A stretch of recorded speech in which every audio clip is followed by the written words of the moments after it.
APGO educational topic number 55, ovarian neoplasms. Ovarian cancer is the fifth most common cause of cancer death in women in the United States.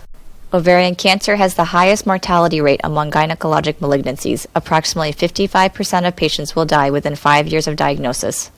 The objectives of this video are to describe the initial management of a patient with an adnexal mass, compare the characteristics of functional cysts, benign ovarian neoplasms, and ovarian cancers, list the risk factors and protective factors for ovarian cancer, describe the symptoms and physical findings associated with ovarian cancer, and lastly describe the three histological categories of ovarian neoplasm. What is an adnexal mass? In gynecology, it refers to anything next to the uterus, usually involving the fallopian tube or ovary. The term adnexal mass is often used interchangeably with the term pelvic mass. When a patient presents with an adnexal mass, it is important to perform a thorough pelvic examination. For premenarchal girls, the ovaries should not be palpable. For reproductive age group women, a normal ovary is palpable about half of the time, and for postmenopausal women, the ovaries are usually not palpable. 25% of ovarian tumors in postmenopausal women are malignant, whereas 10% of ovarian tumors in reproductive age women are malignant. Pelvic ultrasound is the primary component of evaluation of an adnexal mass. The three main classifications of adnexal masses are 1. Functional cysts, 2. Benign ovarian neoplasms, and 3. Malignant ovarian neoplasms. Functional cysts are physiologic and form from normal ovulatory function. They are composed of follicular cysts and corpus luteum cysts, and they will spontaneously resolve. Functional cysts require surgical intervention only if they become symptomatic, for instance, if the size becomes large, if there's torsion, or if there's uncontrolled bleeding into the cyst, which is known as a hemorrhagic cyst. There are three histological cell types that give rise to benign and malignant ovarian neoplasms. Let's spend a moment to discuss these three cell types. Here is the ovary, and it is lined by epithelial cells shown here in blue. Here is a follicle, and in the follicle there are granulosa cells and theca cells represented here in pink. These cells are referred to as the stromal cells.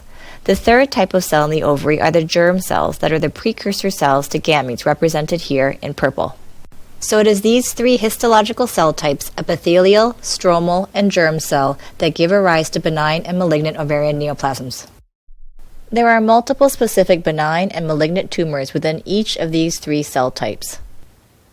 We will start with benign ovarian neoplasms. About 25% of adnexal masses in reproductive age women are benign neoplasms. The epithelial are the largest class of ovarian neoplasms. Serous, mucinous, and endometrioid are the most common benign epithelial neoplasms. The germ cell type are derived from the primary germ cell and thus may contain relatively differentiated structures such as hair and bone. The mature cystic teratoma, known as a dermoid, is the most common tumor found in women of all ages.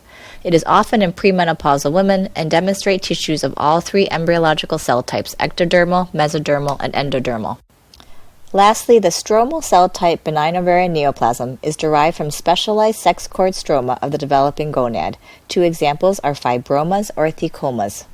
Meg syndrome is a benign ovarian fibroma plus ascites plus a right pleural effusion. Let's now move to malignant ovarian neoplasms. Epithelial cell type consists of 90% of all ovarian malignancies. Serous, endometrioid, mucinous, and clear cell are all epithelial malignant ovarian neoplasms. The germ cell type is the most common ovarian cancer in women less than 20 years old. These may be functional, producing beta-H2G or alpha-fetoprotein.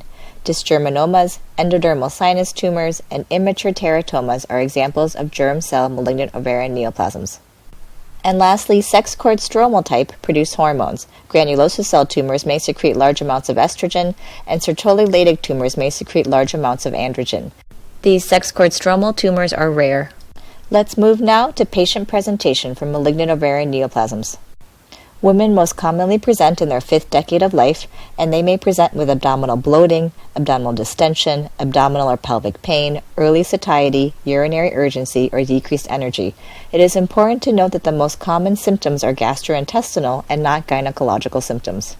Approximately 1 out of 70 women will develop ovarian cancer during her lifetime, and risk factors include nulliparity, primary infertility, endometriosis, and inherited mutations such as BRCA and HNPCC. Protective factors, on the other hand, include taking oral contraception for at least 5 years, having a history of a tubal ligation, or a history of a hysterectomy. Moving now to evaluation. It is very important for both the patient and her clinician to be aware of early warning signs of ovarian cancer.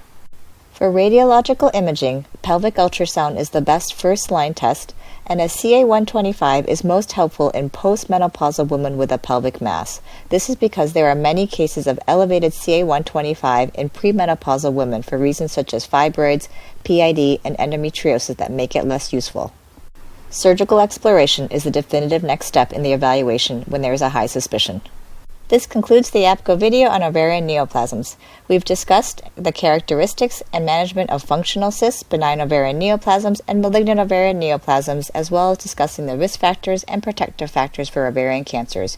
Remember to always have a high clinical suspicion to rule out ovarian cancer.